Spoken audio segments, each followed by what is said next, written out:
Jorge Gandini, como lo habíamos anunciado, está con nosotros. ¿Qué tal, Jorge? ¿Cómo anda? Bien, qué tiempos esos, ¿no? ¿Qué tiempos aquellos? Eso era la convención del partido de junio del 2012, donde yo sorprendí a mis compañeros anunciando que quería ser intendente de Montevideo. Lo único que sabía era Larrañaga, nadie más sabía. Y bueno, empecé ese camino ahí. ¿Qué cambió de junio de 2012 a hoy? El tiempo político, ¿verdad? Cuando uno toma esas decisiones en política, no tiene garantías, porque no conoce el futuro.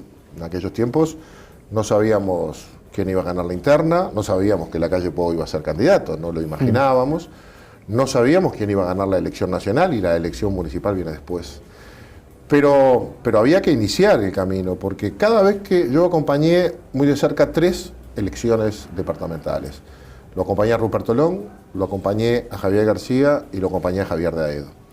Cada vez que terminábamos una elección, nos juntábamos los que más teníamos que haber hecho el trabajo, los diputados, los principales dirigentes, y siempre decíamos lo mismo: hay que empezar antes, no podemos arrancar en enero, cuando la gente está en otra cosa, cansada del proceso nacional y con la cabeza en otro lado. Hay que empezar antes, porque si no, no podemos instalar un candidato, instalar una propuesta, crear un sueño.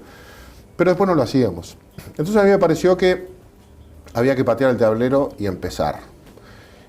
Y yo suponía que eso iba a generar que aparecieran otros. ¿Qué es lo que pasa en el interior? Yo usé la receta del interior, que es bastante más exitosa. Cuando a mí me gusta mucho el ciclismo y mucho el de ruta. Cuando arranca el pelotón y van todos despacitos, cuidándose del viento, rotando la formación, hasta que uno se escapa del pelotón. Y cuando uno se escapa del pelotón y lo pone a 50 kilómetros por hora, los demás se paran en los pedales y lo tienen que ir a buscar. Y eso mueve el pelotón. Yo dije, bueno, yo me escapo del pelotón y voy a generar una dinámica que va a poner al partido mirando a Montevideo. Y eso nos va a posicionar. Y después llegaré yo, llegará otro. Generalmente el que larga en el pelotón no es el que llega. Pero alguno llegará. Pero ¿y entonces por qué eso lo logré con el Partido Colorado. Sí. El Partido Colorado tuvo que apurar el paso y consolidó la candidatura de Ney antes de lo que lo hubiera hecho. Pero en el Partido Nacional no apareció otro. Entonces, bueno, se polarizó ahí.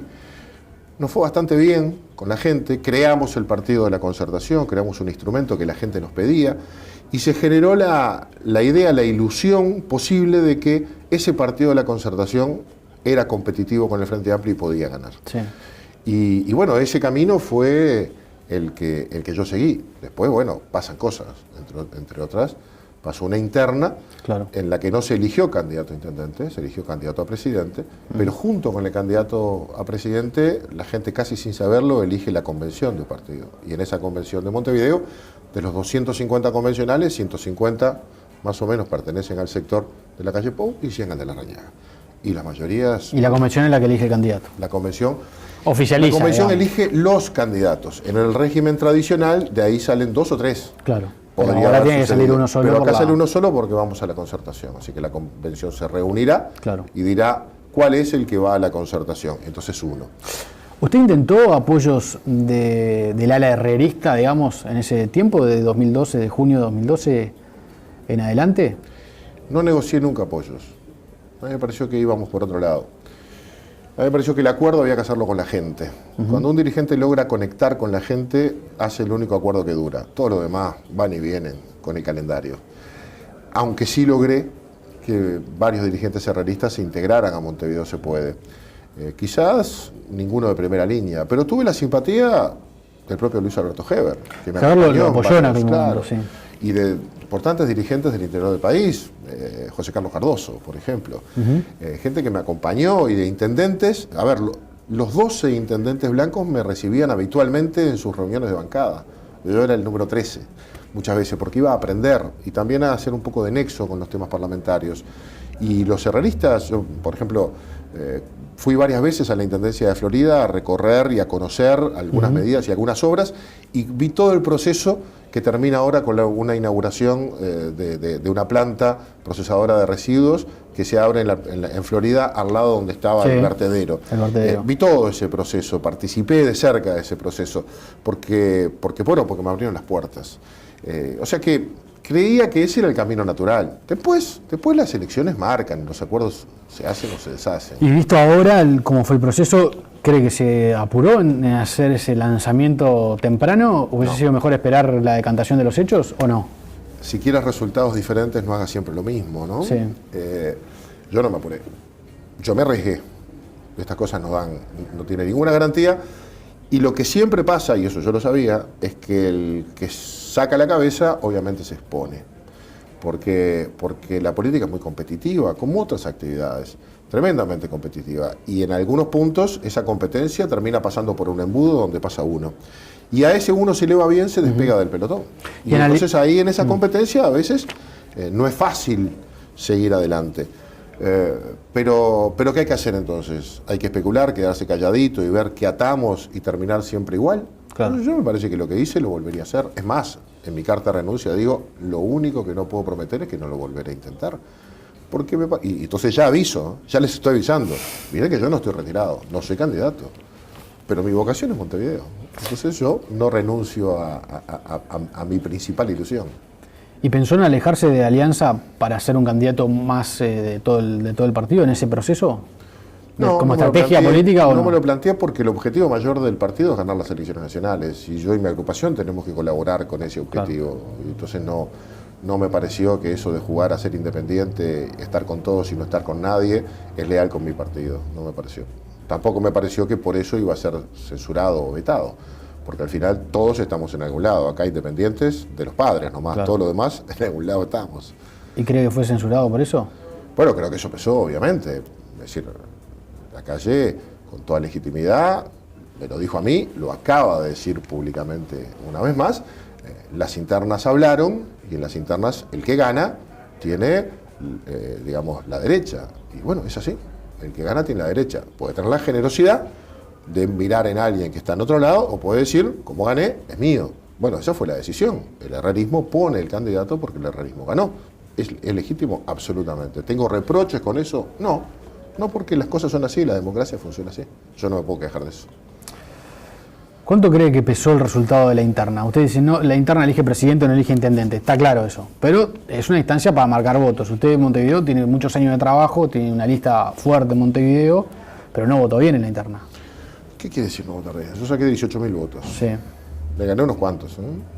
¿Pero usted no esperaba votar mejor? Bueno, yo no pude ser candidato, entre otras cosas. Es decir, uno de los renunciamientos que tuve que hacer para ser candidato en la Concertación fue no encabezar mi propia lista.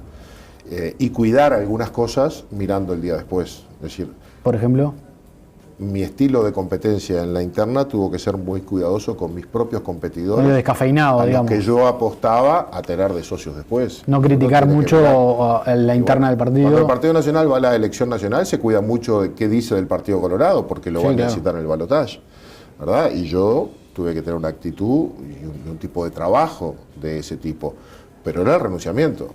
Les puedo asegurar que de la 250, por lo menos 500 compañeros fueron a votar al Partido de la Concertación. Por lo menos 500. Teníamos una sede con 3 vehículos y unas 10 personas trabajando, controlando de que esa gente fuera a votar, porque el Partido de la Concertación tenía que sacar al menos 500 votos y yo aseguré 500 votos, porque los demás, yo no sabía si los iban a asegurar. Sacamos 1000 y pico.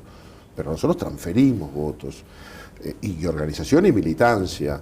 Y de hecho, los integrantes del Partido de la Concertación, que son hoy los convencionales que corresponden a la Alianza Nacional, en el 95% pertenecen a la 250. Los demás grupos no pusieron compañeros en la Concertación, no desperdiciaron uno. Usted dice que los convencionales del Partido de la Concertación en su mayoría pertenecen a su grupo. Los blancos dividimos de los 500, más de los 700 entre titulares y suplentes, la mitad los tenía que poner el Partido Colorado, la mitad el Partido Nacional. Al final el Partido Colorado puso menos y los cubrió todos el resto del Partido Nacional. O sea, el Partido Nacional cobró 350, 400. El herrerismo, el sector de todos, cubría la mitad y la Alianza Nacional la otra mitad. Nosotros nos tocaban unos 180, 200. Sí. De esos 180, 200 yo le puedo asegurar que hay 140 que los puso en la 250. Porque los demás sectores no aportaron. Algunos aportó Abreu, algunos aportó Gallinal, los demás fueron todos de la 250, los demás no creían en ese proceso. Y por lo tanto había que asegurar el primer paso, no fracasar en el primer paso formal, que era que el Partido de la Concertación obtuviera 500 votos en la interna para ser partido. Y usted jugó fuerte ahí para asegurar eso, que saliera la concertación. ¿De qué tiempo, de qué plata, de qué esfuerzo y de qué militantes? Que los desatendí de otras cosas. Claro. Y no votamos mal. Ahora, ¿la gente votaba a una lista u otra porque estaba votando intendente? Bueno, si es así, que me digan cuántos votos tuvo el que van a poner ahora. Que me digan. Porque si es por eso, me tiene que haber ganado. No es por eso. No vamos a medir al que venga, está bien, sea pero quien sea. Pero esas cosas pesan también. Esas cosas pesan.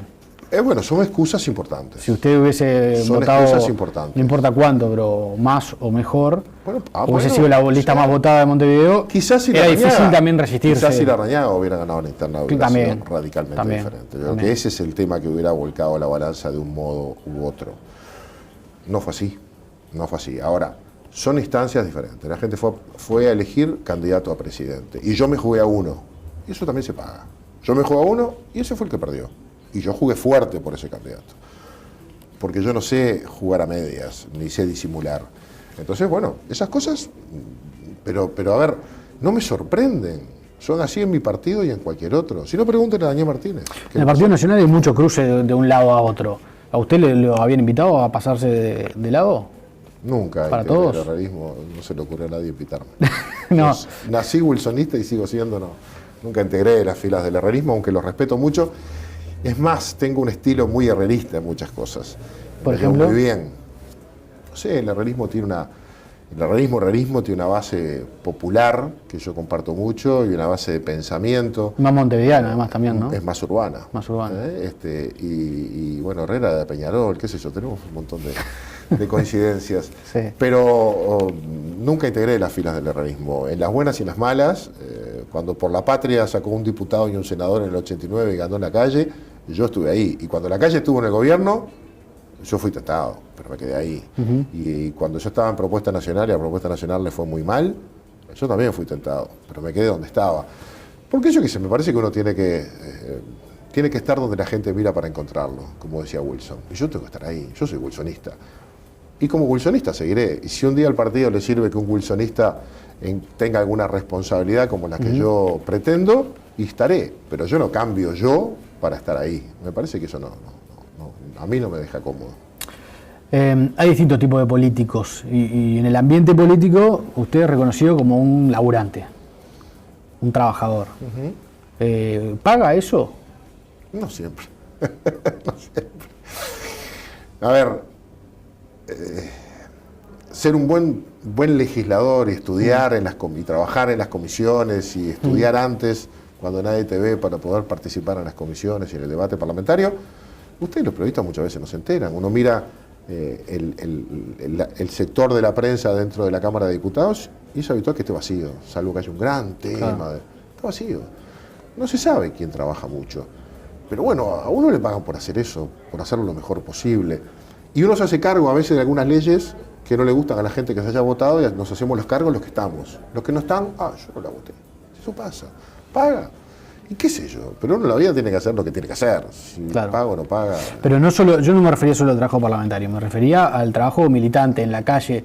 Por ejemplo, yo recuerdo que cuando nadie salía a pintar muros en Montevideo de los partidos tradicionales, la 250 iba y pintaba los muros, y pintaba en Gonzalo Ramírez y pintaba donde incluso se agarraban a trompadas en alguna ocasión con algunos militantes del Partido Comunista que reivindicaba este muro nuestro. Hubo algún episodio. Porque la noche tiene sus reglas también. Ustedes estaban ahí, estaban en la militancia, en la calle trabajando. Siempre. ¿Y su objetivo era eso? ¿Era el Montevideo como bastión político? Todos hablan de Wilson, pocos lo entienden. Wilson comenzó un proceso de transformación de un partido viejo a un partido moderno, y de un partido rural a un partido urbano. Y él entendió que el poder está atomizado en la sociedad, y hay una parte del poder que está en el Parlamento, pero es imposible gobernar sin entender, y para entender hay que estar en la sociedad. Y los que nacimos y nos formamos ahí entendimos que hay que dar la batalla en la sociedad real. Y esa está en los muros, que generan opinión, pero también están los sindicatos, y están las cooperativas, y están las ONG y las organizaciones sociales. Yo tengo 72 compañeros solo de la 250 hoy día que son concejales vecinales, votados por sus vecinos de cualquier partido. Porque nosotros le decimos un dirigente en esta lista, no es el que pone un cartel arriba de la casa, un dirigente en esta lista es el que alguien lo votó para representarlo en algo, en la comisión del edificio, en la comisión de la escuela o en el consejo vecinal. Porque ahí está la sociedad real y para interpretarla hay que entenderla. Tengo un viejo debate en el partido. El partido dice que tenemos que acercarnos más a la gente. Creo que no. Nosotros vamos mucho a la gente, mucho. El problema es que no hemos logrado abrir las puertas y generar los canales para que la gente se nos acerque a nosotros y poder reclutar de la sociedad real. Nosotros venimos todos de la mitad para arriba. De la mitad para arriba. De la mitad de la sociedad para según arriba. qué ranking, socioeconómico. Claro, y cultural, y de historia. Y la carrera política del partido se hace muy desde la secretaría, y desde el apellido, y desde la vocación transmitida en la familia, pero no necesariamente desde la sociedad. Pero para poder reclutar de la sociedad hay que darle valor a la sociedad, y hay que generar la carrera política de la sociedad y valorizar eso. Para nosotros debería valer tanto tener votos en un comité como haber obtenido el respaldo en las elecciones de primaria, porque ese compañero representa a muchos otros, por lo tanto ejerce un liderazgo que tenemos que escuchar. Eso es una lógica muy frente amplista. Es una lógica muy wilsonista. De las bases. Es una lógica muy wilsonista. Yo integré el directorio del Partido Nacional en el año 85 y estuve los 5 años, bueno, hasta que Wilson murió, pero después también, en un directorio del partido que tuvo en la etapa más difícil del país, la restauración democrática con todas aquellas leyes de la amnistía, de los destituidos, de la ley de caducidad, de los bancos caídos y quebrados, de la relación con el Partido Colorado y Sanguinetti. Y yo era un muchacho. ¿Y por qué estaba ahí? Porque Wilson nos dijo, hay 3 lugares para la militancia gremial, los eligen ustedes. Y la militancia gremial del Partido Nuclear en la Secretaría de Asuntos Social convocó una gran asamblea en la que se votaba con afiliación al gremio y cuota al día, con afiliación a la Secretaría de Asuntos Sociales y cuota al día. Vieron compañeros, estudiantes, trabajadores, rurales, jubilados y profesionales de todos lados y votaron. Y nos votaron a 3. ¿Yo representaba a quién ahí? ¿A Por la Patria del que yo era? No. A mis compañeros que estaban en el movimiento sindical. Y los líos que tuve. Los líos que tuve. Porque mi voz era la de mis compañeros. ¿Eso quién lo inventó? Wilson. Y a Wilson le servía mucho. Porque tenía una conexión con un sector de la sociedad que no representaban los de extracción política que estaban así sentados. Hoy se habla mucho de wilsonismo. Muchos no entendieron lo esa lógica que es. Yo sí, en mi grupo sí. No, digo, la lógica de que en su partido pese más el apellido que el trabajo militante. No digo el apellido, pesa los mecanismos tradicionales, ¿verdad? Y sigue siendo un partido con poca encarnadura urbana. ¿Cuántos blancos usted ve en el carnaval? ¿El carnaval es muy importante? Bueno, desde que Tenfield está en el fútbol y en el carnaval, sabemos que el carnaval en un mes y medio se venden más entradas que en el campeonato uruguayo. O sea, va mucha gente. Y en el fútbol mueven la pelota y en el carnaval te bajan línea. ¿Y hay que estar o no hay que estar? Ahora, yo estoy porque tengo que estar, no estoy porque me gusta, desde siempre, pero estoy. ¿Cuántos veo? No, muchos blancos dicen, no, yo carnaval no voy, porque eso es todo frentista. Y regalamos los sindicatos, y regalamos el movimiento estudiantil, porque nos fuimos de la FEU, y regalamos la cultura, porque la regalamos, y vamos regalando espacios que son parte del sistema real de poder en la sociedad, pero además parte del sistema de participación y de formación de opinión desde la sociedad. Bueno, esas cosas hay que transformarlas. Mi principal objetivo para ser intendente de Montevideo no era ganar, aunque quería. Mi principal objetivo era poder liderar una transformación en el partido, hincando fuerte las raíces en Montevideo. Por eso había que trabajar mucho tiempo antes. Y generar y contagiar eso. Pero esto a veces es un poco en solitario en el partido. ¿Cómo fue esa charla con la calle Pou? Hubo varias. Yo tengo una muy buena relación con Luis, construida quizás en el trabajo parlamentario, de mucho tiempo, y siempre hay un mate en el medio y un Luis que entra a mi secretaría casi diariamente, porque yo estoy justo frente al ascensor, en el mismo piso, él baja, saluda, si yo estoy, se mete, y sigue, y uno de esos días, con el mate avanzó, se sentó y me dijo, bueno, yo sé que tenés cantidad de problemas como todo, pero tengo que traer uno más. Te vengo a decir que no sos mi candidato para la Intendencia de Montevideo. Estoy pensando en otra persona, creo que va a andar muy bien, yo necesito eso para esta etapa nacional. Y bueno, te lo vengo a decir cara a cara, frente a frente y a vos primero que a nadie. Y yo valoré mucho eso. Me resistí, claro. ¿Qué le respondió? Que no estaba de acuerdo. Esa fue la primera y fue 3, 4 semanas después de la interna. ¿Pero con qué argumentos le dijo no estoy de acuerdo? Y yo no estoy de acuerdo. No, está bien, Que, pero me imagino que había que argumentar. Bueno, no estoy de acuerdo que haya que poner un candidato por sector, no estoy de acuerdo que tirar un candidato ahora que no viene del Montevideo, que no está ni en el sistema. A ver, primero no puede estar en el sistema, porque en el sistema no hay ninguno, salvo yo, que se hubiera reservado, por lo tanto era claramente que era de afuera. Pero él no le dijo que era Bauzá, por ejemplo. No me dijo que era Bauzá. El nombre de Bauzá ya se manejaba, pero él no me lo dijo. Y además no era obviamente una persona que estuviera en Montevideo, no era el arquitecto urbanista que fue Arana, no era. Entonces no me parecía que era por ahí. Yo creo que hay que construir partido y por lo tanto tenía que ser alguien del sistema. Esa es mi humilde opinión. Pero más allá de eso... Pero él defendió su posición con argumentos. Y defendió la posición del candidato que había ganado. Eso es muy fuerte. Pero no quedamos en nada ese día. Quedamos en seguir charlando. Vamos a seguirla mirando. Venía después, unas semanas después, la convención del partido en la que se iba a proclamar el presidente, pero sobre todo el vicepresidente, y que estábamos en pleno proceso de asunción de Jorge Larrañaga en el rol de candidato, había aceptado el 11 de junio, y ahí estaba empezando, digamos, ese proceso de transformación incluso personal de él, y por lo tanto dijimos, vamos a dejarlo para después. Y bueno, allí pasaron algunos hechos, no llegamos a después, hubo unas declaraciones de Heber que fueron muy felices, respecto a que yo estaba descartado, es decir, puso de relieve lo que habíamos quedado en no seguir hablando, ni menos públicamente, pero no, yo me mantuve en silencio, cumplí con mi compromiso. Volvimos a hablar un par de veces más, siempre en privado, hasta que yo entendí que yo no iba a ser mi candidato. Sí. No iba a hacerlo. Que estaba resuelto eso. Porque no tenía los votos de la convención para hacerlo.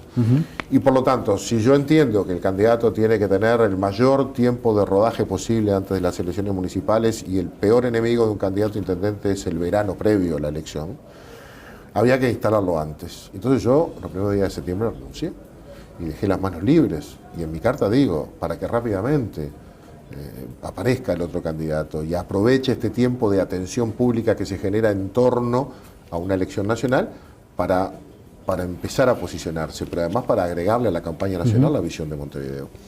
Eso no pasó, no sucedió, y hoy estamos en el punto. ¿Eso no pasó por una estrategia o no pasó porque no se resolvió políticamente el candidato? Yo no lo sé. Esa era una decisión que estaba en las manos del candidato a presidente, pero eso no pasó. Yo suponía que iba a pasar. Todo indicaba que iba a pasar.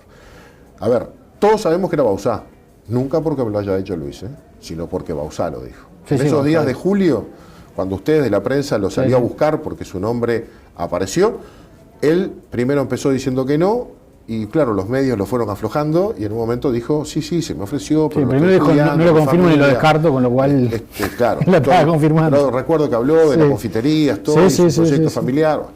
Pero luego en septiembre, el 21 de septiembre, en varios medios, incluso en El Observador, él hizo declaraciones sobre el fútbol Tenfield y su lío en Laos cuando tuvo que dejar la presidencia, pero también hizo declaraciones políticas, y allí confirmó que se le había ofrecido la candidatura y que iba a contestar antes de las elecciones nacionales. En palabras textuales de él. Bueno, nosotros no le ofrecimos la candidatura, no las ofreció Alianza Nacional. Obviamente, esa persona en la que se pensaba debería ser Bauzá. Yo no quiero decir que esto me lo haya dicho. ¿A usted le gusta Bauzá como candidato? No lo conozco. A ver, me enteré que era blanco ahí. Yo no sé quién es Bauzá. Lo conozco por la tele. Yo no sé lo que piensa sobre Montevideo. ¿Qué piensa Bauzá de Montevideo? ¿Qué va a hacer?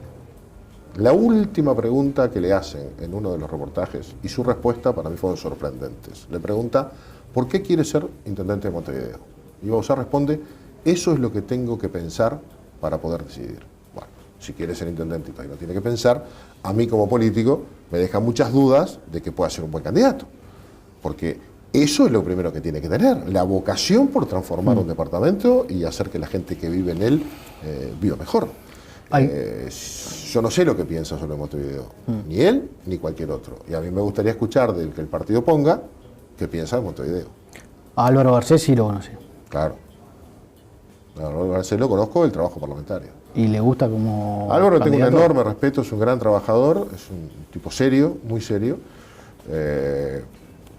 Ha tenido que pasar un proceso muy difícil. No debe haber nada más difícil que tener 99 jefes de distintos, bueno, más 130 porque era de todo, Sí, el, claro, Parlamento, de todo el Parlamento, de todos los partidos difíciles y la mayoría de los cuales somos, de todos los partidos distintos y la mayoría de los cuales somos unos difíciles.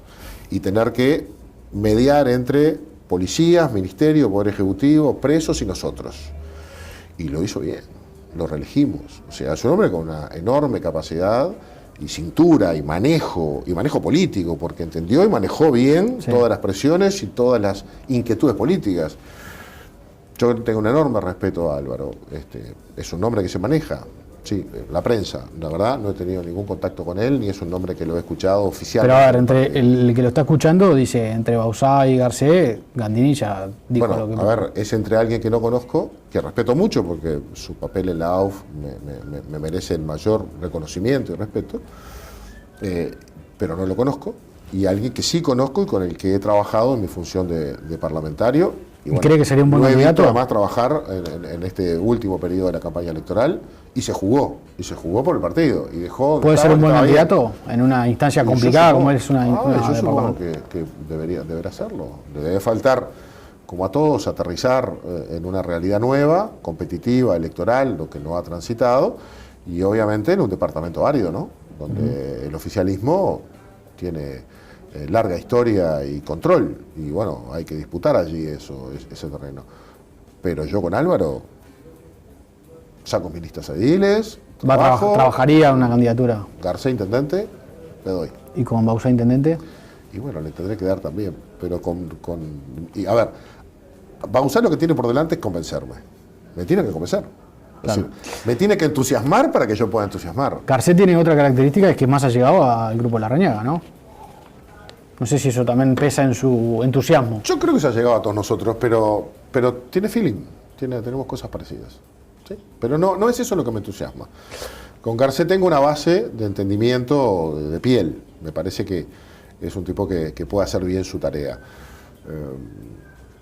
Vamos a ver el tema Montevideo cómo lo encara, obviamente. Sería una tarea nueva para él. ¿Qué pasa si la concertación pierde mal el año que viene? Y como todas las cosas, después de una derrota hay que hacer una Está bien, pero no es lo mismo que pierda el Partido Nacional o que pierda el Partido Colorado, bueno, a que pierda una estrategia de dos partidos para ganar Montevideo. Pierde mal, sin importar por qué pierda, obviamente es un proyecto que va a salir muy mal herido como proyecto. Sí, va a ser muy difícil. Si no da pelea, si no da competencia, si no termina ganando o perdiendo por poco, si pierde por mucho y el Frente vuelve a su guarismo histórico de entre el 56 y 60%, que salvo con Hernán Oliveras tuvo en las elecciones anteriores, y blancos y colorados juntos en la concertación no son capaces de convocar más allá de sus propias fronteras, la concertación es un proyecto que hay que revisar, que va a salir golpeado. Eso no tengo dudas. Por eso el desafío es muy ¿Podría morir en su primera...? Sí, capaz. No será el primer proyecto que muere cuando nace. Yo espero que no. Trabajaré para que eso no sea así, porque me parece que en Montevideo hay que generar alternativas reales de alternancia en el poder. Y esa es una posible. Lo que pasa es que para eso también hay que trabajar los contenidos. Claro. ¿Cuánto coincidimos con el Partido Colorado sobre qué hacer en Montevideo? A primera vista parece que mucho. A primera vista. ¿Por qué? Porque tenemos un frente amplio enfrente con el que estamos en desacuerdo. Sí, pero ahora, ¿cuánto hemos discutido de qué hacer? Ese es el tema. Los ciudadanos dicen fenómeno. Poco. ¿Cuál es el proyecto alternativo? Poco. Gandini, le agradezco mucho por haber venido. Ha sido un gusto, un placer estar acá, como siempre a la orden. Muchas gracias. Hacemos una pausa y ya seguimos.